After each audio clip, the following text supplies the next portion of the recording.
And welcome to JTV Sports. I am Paul on the ball. And on Saturday night at the Geoffrey Caines Arena in basketball Game 1, the Young Gunners, led by Shaquem Smith with 25 points, defeated the Magic's 100-85. Commentator Orlando Stevens set up the proceedings for the evening.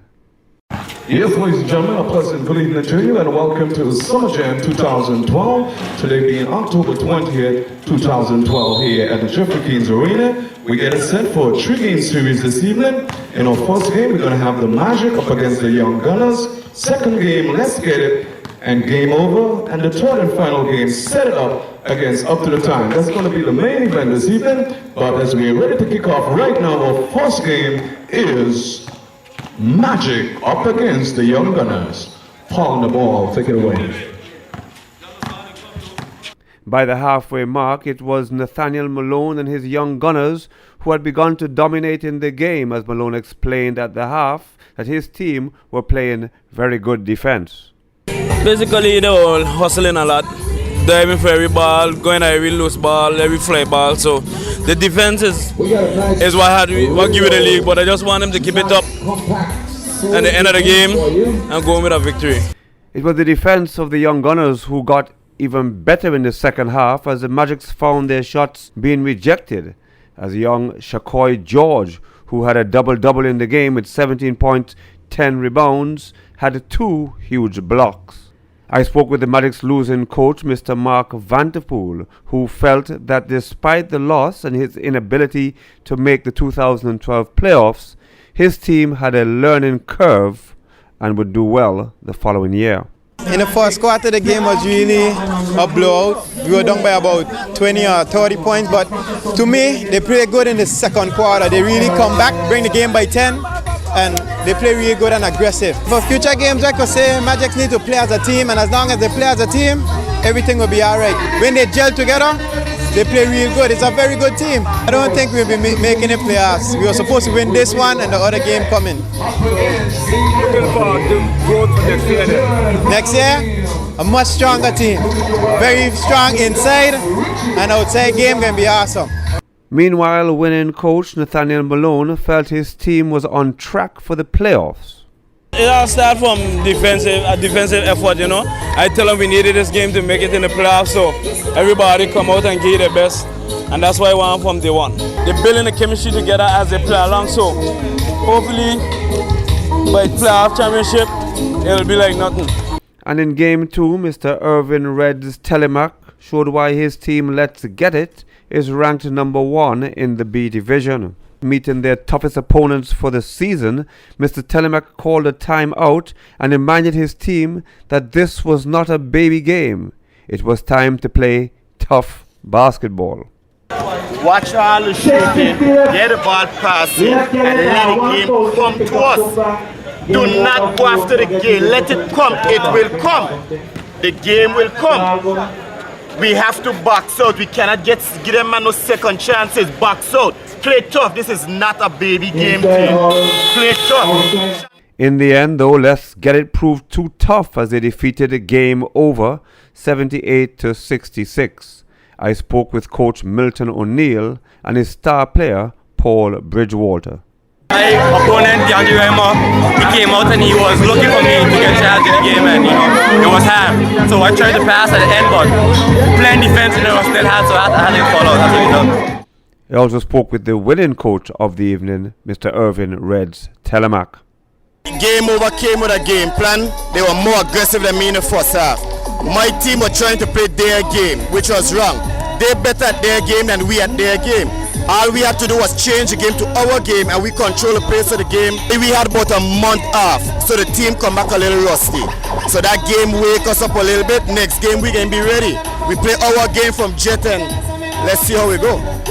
But hoping to meet them, but that can have to be done in championship because my team meet them playoff again. And in the final game of the evening, it was the biggest upset as defending champions Set It Off suffered their first loss of the season, which put a 3-way tie in the A division with Set It Off, without a doubt, and Saturday's winners Up to the Time. From the start of the game, it was all drama at the jump-off as Mr. Kennedy Bass asked for a re-jump, explaining that Gary Hillhouse reached out in the jump-off. And with coach Ronnie Simmons of Set It Off seeing the writing on the wall, a time was called. Do not leave your man.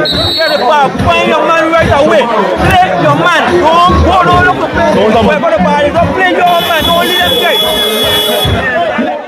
Up to the time proved too powerful for the defending champions as William Penn Jr., better known as Shobi, and Gary the Glove Hillhouse poured on the points. Just run over half the lane, lead. Pass it back to Glove. They're killing time right now. That's all they're doing. Show me, oh, Rico home by himself. Rico score! Rico score!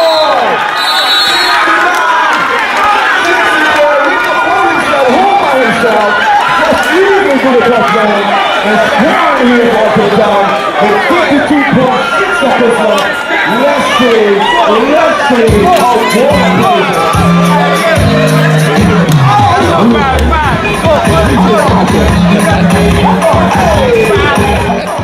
After the game, I spoke with international bowler Mr. Jason Edwin out of Hunting's Gut. I think the other team, came out and was a little more, played with a little more desperation. We actually, seeing that we was undefeated, we kind of got complacent, getting a little comfort zone, and by the time we, got rattled, the time was up. So we end up on the losing end tonight, but you learn from these kind of losses. We gotta start from the jump up to play hard. I'm not worried about tonight's loss. The Miami Heat didn't win all their games in the regular season. They know, even though we lost tonight, the rest of the league know we're the team to beat. So I ain't worried about that. And the winning coach for up to the time, Mr. Richie Morton, reminded me that he told me that his team was a danger team for this year, while William Penn Sr. displayed his winnings from his son's victory. We came out to play our game, control the boards, and we control the game. It's a three-way tie right now, so you go by points. So I'm hoping for, without a doubt, to lose one more game, and then we got the first. We still play kind of slow. We didn't play our normal game. We bung and we won, but it worked out for us in the long run. I'm missing Javon Demon, Buggs, better known as Buggs. He's one of my best point guards and a shooter. So he'll open up the game more for our big man to walk low. And in track and field on St. Ursula's Day, the New Life Baptist Church celebrated their annual Fun Day at the A.O. Shelley Recreation Grounds, and with their grand finale of the evening, the traditional pastors and ministers race. Defending champion and undefeated for over a decade, Bishop John Klein pleased a large crowd of parishioners and onlookers with yet another win, and as usual explained to JTV Sports that there was only going to be one winner.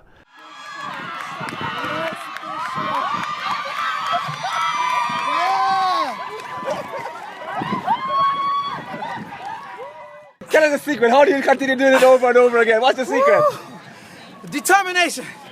Determination, and I talk them down. I make them nervous at the line. That's one of the key. Make them nervous so when they take off, they nervous. So they got to catch me after that. For JTV Sports, I am Paul on the Ball. It will be a great sport.